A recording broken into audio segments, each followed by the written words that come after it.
Panahog na lang ang kulang, oh. Panahog na lang po ang kulang. May GG ka dyan. Oh, may GG nga pala rin sa ano, prito.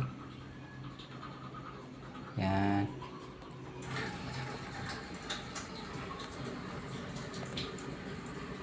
I-sprayan po natin mamaya yung kanat.